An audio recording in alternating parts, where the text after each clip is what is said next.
Good morning. There was a king who had three princes, three sons. The king had this magnificent ring, and as the sons grew and the king had aged, all three of the sons kind of called dibs on the ring. They wanted the ring.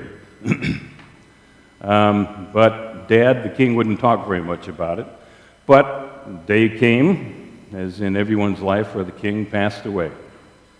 And the sons were wondering about the ring. But they found the king's right-hand person brought to each of them a box. And they opened it, and it ends up there were three identical rings with a note in it. And the note in it said, "Only one of these rings is the one that I wore all of my life. One of you will get that ring, the other two will get the replicas. However, people will know that the one that is being worn was the one that I wore by how kind, generous you are as a prince." And obviously all three of them tried their best to live up to that standard. And what a wonderful seed to plant in someone's mind. To be able to transfer, your love and your seeking of approval of your parental figures. Back a few months ago, we got together on a Saturday to come up with a vision, mission, and core values. This allowed us to kind of really set our focus here for these next few years as to who are we and what do we want to be. The vision statement is that vision of what we'd like to see the world to be, even though we have no clue as to how that's going to happen. And our mission statement is, okay, we recognize this is what it is that we see as our mission, day to day, week to week. And then our core values are those things that we value, those things that we recognize we are, and we want to make sure that we are being as time goes by. I'm going to ask Jesse to put up on the screen our core values. You saw them because we do declare them and affirm them every week to keep them formally in our mind. So it's transformative, enlightening, divine, accepting, empowering, and positive. Now, if you missed the other core value lessons, I actually started them back in November, but if you go onto our website, the video audio tab at the top, you'll notice right underneath the title of last week's or this week's lessons are a series of little phrases in blue, and if you click on core values, it'll call up all 6 of the core value lessons for you to either listen to, download, or watch the video. If you prefer to get CDs of that, just make a request there near the bookstore of the core value series, and then we'll copy them and have them ready for you next week. So this 6th and last core value is positive. We are positive.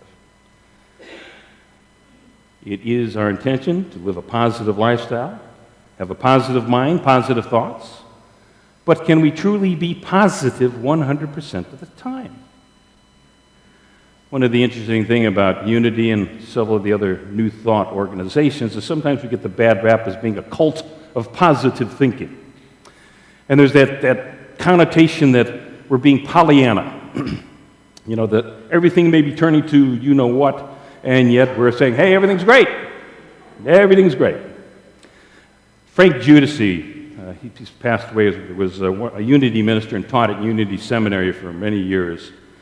And he said, yes, someone who's a loon will cut their finger and say, hey, there's nothing wrong, I didn't cut my finger. He says, however, a proper Unity truth student will say, wow, I cut my finger. But then they'll send the healing energy of the universe to see that finger heal, clear of any infections, maybe heal faster than anyone would have imagined. So the idea is that, when things turn to the brown organic material that hits the rock rotary oscillator, that things are going to be okay, that there is a blessing in each one of these instances. It's interesting, though, that Charles and Myrtle Fillmore were the couple that started Unity back in the 1880s. Myrtle was able to heal herself of tuberculosis when there was no medical cure. And Charles, of course, wanted to find out more about this, and they started the Unity movement, and he became a prolific writer, even though he didn't even finish high school. But Charles Fillmore, when you look at his writings, which started about 1900 and went all the way through his death in 1948, he very seldom talked about positive thinking or even being positive. Instead, there's another word that keeps popping up over and over again. Instead of positive, he says orderly, divine order. And considering what we were just talking about, that Pollyanna attitude, oh, everything's great, yeah, my life, like the Dark Knight and no, it's just a flesh wound. You cut off my arm, you cut off my leg, I'm great, come back here. So yeah.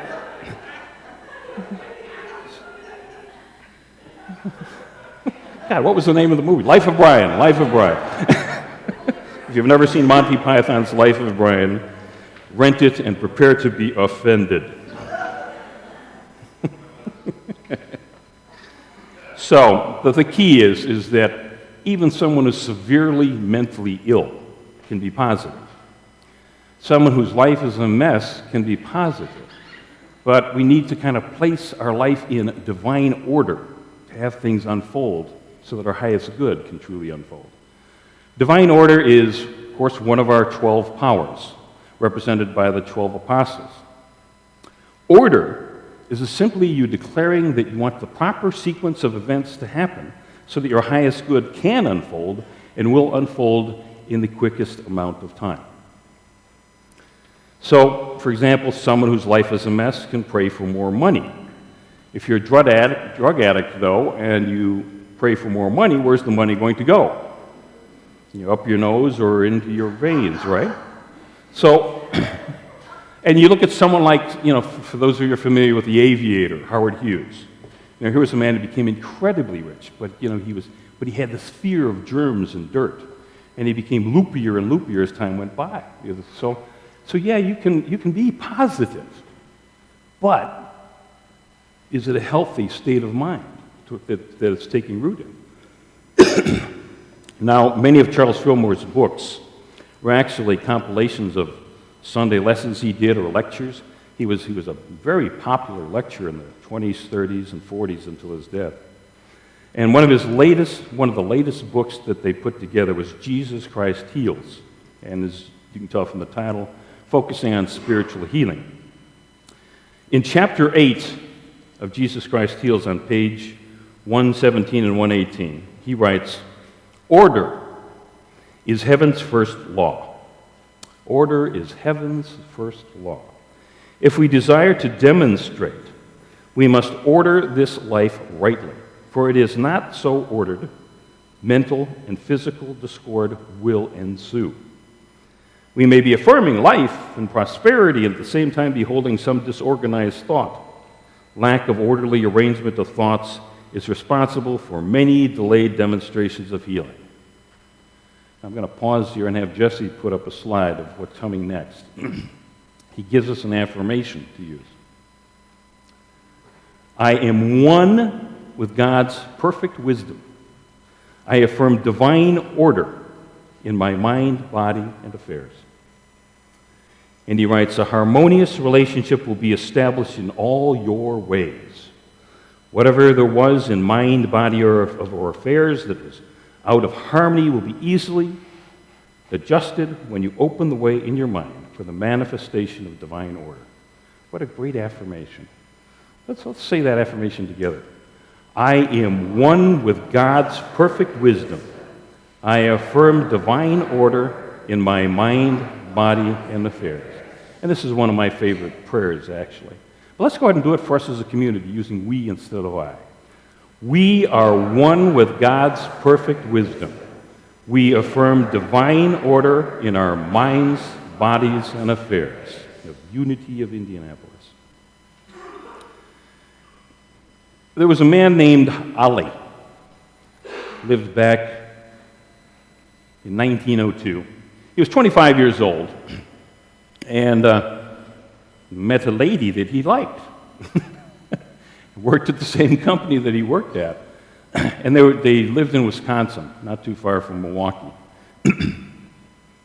One day, they were out in one of the state parks are nowadays up in Wisconsin, and they had paddled out to with some other people out to an island, and his girlfriend said that she really would like to have some ice cream, and he said, "I'm on it." Jumped in the rowboat, paddled, and rowed 2.5 miles, and got some ice cream, put it in the boat, and then rowed 2.5 miles back to the island. Well, you can imagine what condition the ice cream was in. It was all melted. Ollie was a little perplexed by this, and he thought to himself, there's got to be a better way, than just rowing a boat. And he was actually a young machinist working for a company, and everybody at that point was fascinated with this invention, the internal combustion engine. So is it possible, since people are now using it in vehicles, that I could do something with a combustion motor to make a boat move really fast? Ollie's last name was Evinrude. He invented the outboard motor for boats. But it's interesting that something that went wrong. It could even be something much more serious, like a disaster happens, and yet a divine idea will come because that happened. Now, divine ideas are generated in divine mind, and our minds are always connected to divine mind. Our conscious minds, we just need to be aware that it's connected. And these divine ideas are generated, and the right people on the world can latch a hold of the divine idea and demonstrate it in their lives. You just need to have two things to demonstrate a divine idea. First is to believe that divine ideas exist. A lot of people don't. And then you need to be willing to express them when they come to mind. You need to do something in addition to prayer. So a divine idea, just believe that they exist and be willing. Whenever something happens in your life that's unpleasant, just kind of redial the connection. It's always there, and get it. And then follow through on what it is yours to do. That is what positive is all about. Yeah, we're positive because we believe that regardless of what happens, regardless of outer appearances or circumstances or outer chaos, something good is going to come of this. There's got to be a divine idea here. And if we can shift our minds to seeing the blessing in it, or getting that divine guidance on what it is that's ours to do. And sometimes it's just to do nothing, just to be patient and allow the chaos to pass. I think there's a certain governor in Indiana that's wishing that would happen right about now. In the book of Genesis, first book in our Bible, is the story of Joseph, which of course was turned into the musical, Joseph in his amazing Technicolor Dreamcoat. For those of you who aren't familiar with the story, he's got 12 brothers, and Joseph actually represents imagination and symbolism. But Joseph is a pompous ass. As a young teenager, and his brothers just are so frustrated with him while they're out, typical, herding. And basically some slave traders come by, and the brothers sell Joseph into slavery. And the slave traders take him down into Egypt. And as the story unfolds, he's thrown into prison for something, and it turns out he recognizes with his imagination he has a gift for interpreting people's dreams, especially prophecy dreams. And the emperor, the Pharaoh, hears about this, so he calls upon him to interpret his dreams. And then the Pharaoh has this dream of 7 wonderfully fatted cows. But then he sees these 7 incredibly scrawny cows eat up the 7 fat cows. And he asks Joseph, what's this about? And Joseph opens his mind to divine mind and says, this is a symbol. We are now in days of great plenty. We will have 7 years of wonderful harvest, but they will be followed by 7 years of exceptional drought. So what we're going to need to do is to prepare for it. And so the Pharaoh did do that. They got great storehouses of grain. And because, as he developed his friendship with Joseph, he put Joseph in charge. He was like one of his main lieutenants. But since the drought was hitting the whole area, people were coming from surrounding countries and all to Egypt to get grain, to get food so that they could survive. And lo and behold, who shows up one day? Several of Joseph's brothers. And so they don't recognize him at first, but as things unfold, they finally realize, oh my God, this is Joseph. This is our brother that we sold into slavery back, whatever it was, 10, 20 years ago. And in Genesis 50th chapter, 20th verse, they are before Joseph being afraid now that Joseph will take out his wrath on them. And Joseph says, as for you, you meant evil against me, but God meant it for good, to bring it about that many people should be kept alive as they are today. There was a mail-order apple farmer, probably like Harry and David, one of those things where, you order like a box of apples and you know they're going to come, they'll be perfect, they'll be delicious. And they'd have thousands of orders, and then one year, just before the harvest, a thunderstorm moves through with hail. And the hail rains down upon the apples, and the apples are all dented. And they're like, oh no. And the farmer went out and took one of the apples and was looking at them, and dented and blemished. But then he took a bite out of the apple, and it was like, oh, wow.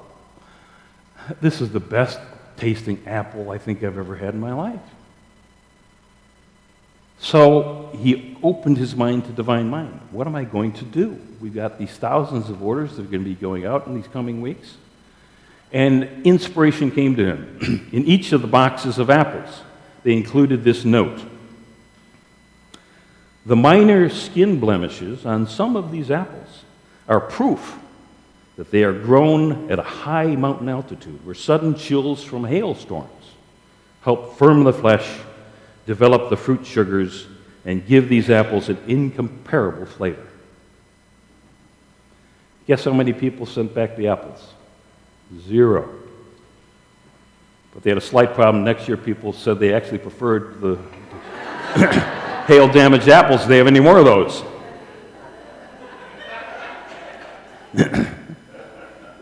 Carol Burnett once said, I find that I have always grown from my problems and challenges.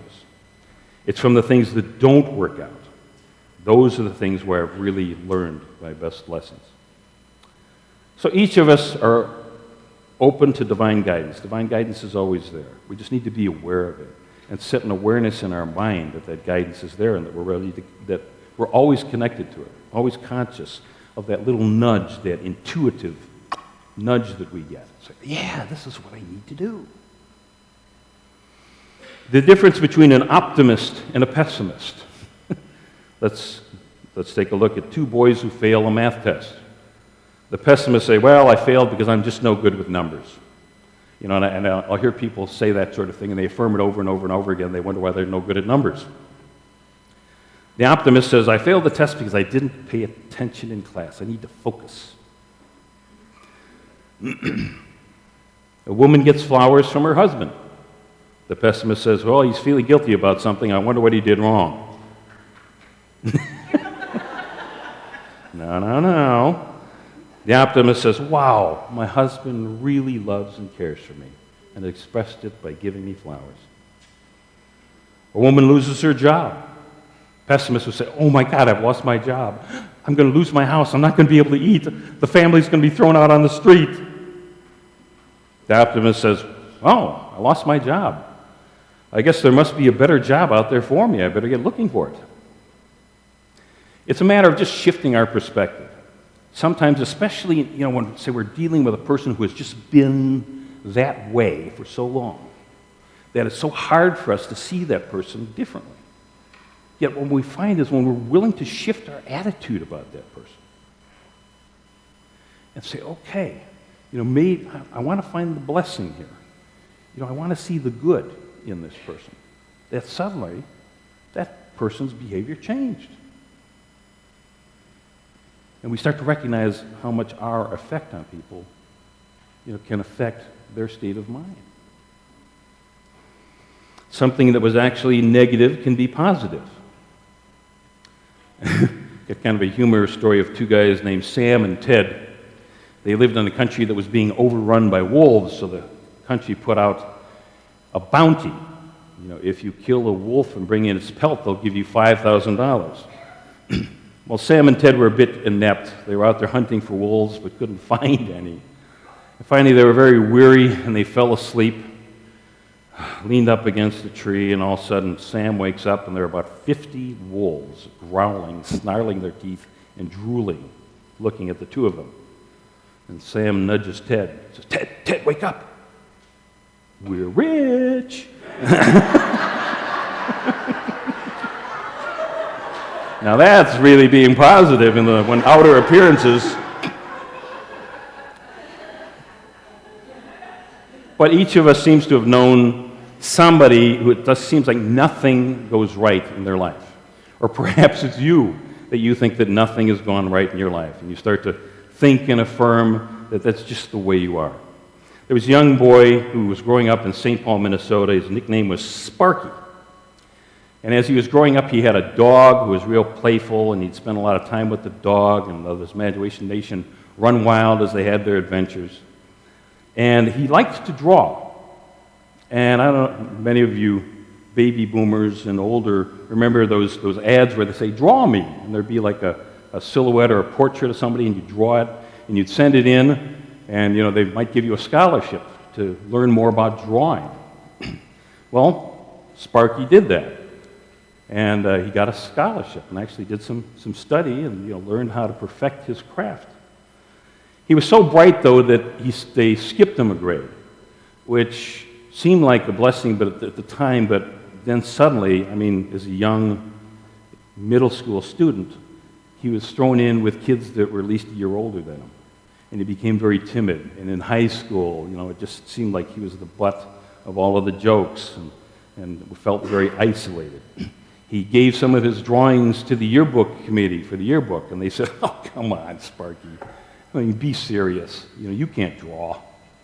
He even actually sent some of his stuff to the Walt Disney Company, and they graciously sent a letter back, very nice, but no, we're not interested. He was drafted into the Army for World War II, but it was right near the end of the war, so he didn't see any combat action so much. In fact, he joked that they trained him how to use a 50-millimeter machine gun, and the only opportunity that he had to use it, he realized he had forgot to put bullets in it, forgot to load it. He says, but it was the end of the war, so the Germans actually surrendered to them anyway. He came back, worked for a Catholic magazine, doing lettering for them, but he would come up with these one-panel cartoons, and he actually got the St. Paul, Minnesota newspaper to publish them. And for about 3 years, they were publishing them. And then he started developing, four-panel cartoons because those were the new rage. And, so he went to the newspaper one day and, to kind of present his ideas, but they said, well, we're sorry, actually, we're going in a different direction. And they actually dropped his cartoon. So he was feeling a bit depressed, but then someone said to him that there was a newspaper syndicate. They're the ones that send out all of the columns. You can read a column in papers all over the country. But they also do cartoons. It was the United Feature Syndicate. And so he gave them one of his one-panel cartoons and said, well, this is fine, but actually we prefer four-panel cartoons. Can you do that? He says, yeah, sure. And he turned in his four-panel cartoons and started out appearing in 7 newspapers. It took a few years for him to really catch on. But his comic strip became one of the most popular comic strips of all time. The name of the comic strip is Peanuts. A young boy named Charlie Brown who could never do anything right. And his playful dog, and a cast of characters gleaned from his own life. Charles Schultz, Peanuts. So yeah, Unity of Indianapolis is positive. And I want you to know, if you're sitting here today and you're just in a situation or a crisis or whatever, and you're like, oh man, is that the way you want your life to be from this point forward? Unity is positive because we know and we're going to give you the tools for you to recognize that you can open your mind to divine mind and say, okay, what's next? I want my highest good to unfold. I'm ready. I'm ready to heal this thing. I'm ready to heal this relationship. I'm ready to find a job that I actually enjoy doing. I'm ready to have all my bills paid in full and on time. And just open your mind and allow that divine idea to come down. We believe things will get better because we are together as a spiritual community. One of our special things about being in a spiritual community is we all have one special gift, and that is to see the best in other people, even when we can't see it in ourselves. So we will pray with each other, and we will set the intention that we all will prosper. Our closing story is a 3-minute video from Steve Hartman of the CBS Evening News of 2 men who thought they knew the other person and had made up their mind about the other person long ago, but a shift in attitude made for some major changes in both of their lives. They were the bitterest of enemies. For more than a decade, here on the streets of Milwaukee, 2 men shared a mutual disgust. One was a hard-nosed cop named Ray Robakowski. I wasn't a social worker, I was a police officer. My job was to take care of what needed to be taken care of. Which is why you didn't like him. Oh, definitely didn't. The other, No. a drug dealer and gangbanger named Jacob Macklin. Jacob got arrested so many times you could watch him grow old in his mugshots. And it was that career thug and this officer who sat down one day over a cup of coffee. The district attorney's office arranged it. The meeting was to see if cop and criminal could work together and come up with a way to get out of this vicious cycle. But neither guy was buying it. Ray was only here because his boss made him come, and Jacob was tricked into coming, told he had a job interview. So they basically just glared at each other the entire time. What were you thinking? You're gonna screw up and I'm gonna find you and put you back. He was dead set on putting you back in jail. Yeah. I'm glad he changed his mind. Well, you changed his mind. Yeah. Eventually, over the next couple months, Jacob proved to Ray that he wanted to get a job and turn his life around. He sent me on maybe 14 or 15 interviews in 2 weeks. And one of them was Community Warehouse. Community Warehouse is a nonprofit home improvement store that hires ex-cons and teaches them job skills. Which one did they pay for? Jacob started working here 8 years ago and is now on the management team. To this day, he can't thank Ray enough. You grateful? Very. Very. Very. Oh man, very. He said very, at least half a dozen times. Very much so. And as for that very helpful cop, he retired from the police force last year. But you still wanted to work. You wanted a job. Yeah? So who did you turn to for work? Oh, Jacob Macklin. And he laughed. Now he held the cards. But, I wanted to be here. Through Community Warehouse, with his new friend Jacob, Ray has now helped more than a dozen other ex-cons leave their past behind. Is Ray a different guy than he was when you first Oh, met? definitely. Oh, did I say that too loud? Pretty loud. Jacob, of course, is equally unrecognizable. Today, his only high-speed chases are around swing sets. He's got 4 kids and has vowed the cycle stops with him. All proof that if you can find the trust, sometimes your enemies can be your best allies. Steve Hartman, on the road in Milwaukee.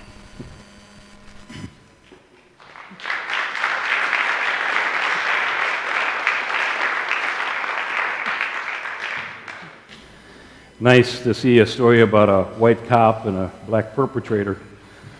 And that is happy. From the book of Genesis, first book of the Bible, 50th chapter, 19th verse. Joseph said to them, "Fear not, for I am where God meant me to be. As for you, you meant evil against me, but God meant it for good, to bring it about that many people should be kept alive as they are today. And may you always be open to God's guidance and grace."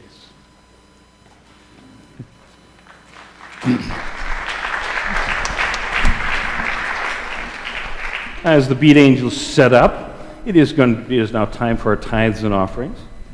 So make this a sacred moment for yourself.